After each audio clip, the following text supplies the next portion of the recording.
Oh, luar biasa. Tadi habis ngobrol-ngobrol sambil ngeliat tayangan ini ternyata seorang guru luar biasa untuk di Republik Ceknya ya. Benar ya Bib ya? Habib, ini guru besar di sana ya Bib ya? Masya Allah, ulama dunia luar Lebih biasa. kenal lagi ulama kita. Iya, Jadi dan ini beliau juga gurunya juga Habib Umar bin Hafiz katanya. Ini, Murid Masya Allah. seniornya. Oh, murid seniornya. murid senior Masya dari Allah.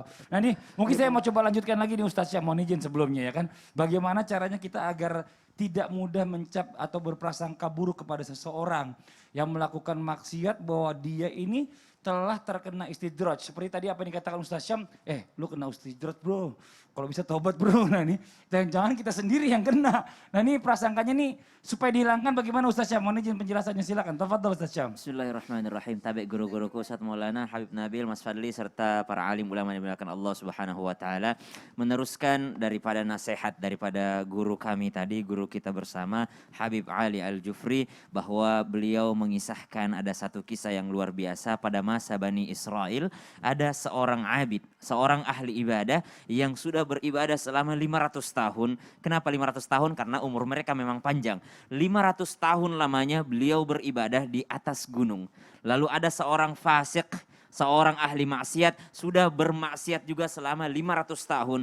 Dua-duanya adalah orang yang terkenal. Satu adalah seorang ahli ibadah yang terkenal selama 500 tahun. Satu adalah pelaku maksiat, preman yang paling terkenal juga di pasar tersebut. Maka suatu hari digerakkan hatinya sang preman ini untuk bertemu dengan sang ahli ibadah tadi. Lalu sang ahli ibadah tadi ternyata persediaan untuk dia beribadah di atas bukit tadi juga sudah kehabisan. Maka dia harus turun dari bukit untuk menuju ke pasar. Lalu keduanya pun berpapasan di jalan.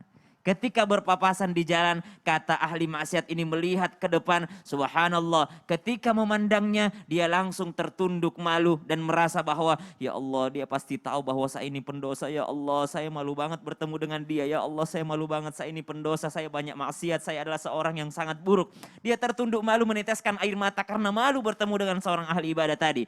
Dan ternyata sang ahli ibadah itu juga tertunduk. Lalu dia mengatakan, saya tidak mau melihat wajahnya, dia adalah orang yang dimurkai Allah. Dia adalah orang yang dilaknat oleh Allah Subhanahu wa taala. Dia adalah orang yang tidak pernah beribadah. Dia sama-sama menundukkan wajahnya. Akhirnya tiba saatnya mereka berpapasan. Ketika berpapasan, ternyata sang ahli maksiat tadi langsung berpaling daripada jalannya, lalu memberikan jalan kepada sang ahli ibadah tadi dengan mengatakan, saya ini orang yang hina, biarlah orang yang mulia ini yang lewat. Lalu orang yang ahli ibadah tadi juga dengan lancangnya, dengan jalan, dengan wibawanya mengatakan, saya harus segera berpaling darinya. Jikalau saya dekat dengannya, maka dosa-dosanya atau siksanya bisa juga terkena denganku. Maka saya harus jauh-jauh darinya, saya harus pergi dengan cepat darinya. Subhanallah, pada saat itu Allah berikan hidayah kepada sang ahli maksiat. Dan Allah cabut hidayah dari orang yang ahli ibadah tadi.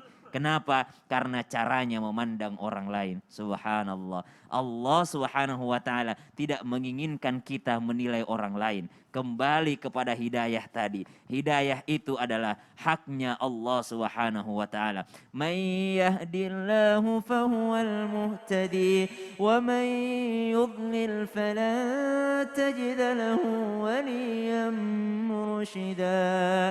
Siapa yang dikehendaki oleh Allah Subhanahu wa taala mendapat hidayah, maka dia akan mendapatkan hidayah. Namun siapa yang disesatkan oleh Allah Subhanahu wa taala, maka tidak ada lagi yang mampu untuk memberikan hidayah kepadanya, tidak ada penolong baginya. Maka jangan pernah menjudge orang lain karena kita tidak pernah tahu siapa yang akan ditolong oleh Allah Subhanahu wa taala. Itu satu, kita nggak pernah tahu. Yang kedua, masing-masing kita pernah melakukan kesalahan. Betul. Maka subhanallah, ketika berbicara tentang istidraj, kembali yang diingatkan guru kita Ustaz Maulana Habib Nabil serta guru-guru kita yang lainnya, bahwasanya langsung ketika mendengar ceramah atau tausiah langsung tunjuk diri kita sendiri, jangan menunjuk orang lain. Wallahu taala a'lam. Itu yang begitu mulianya aja masih jaga adab aja dicabut hidayahnya sama Allah. Apalagi yang begini, kafir, kafir, kafir. Astagfirullahaladzim, ya Allah ya Rabbi.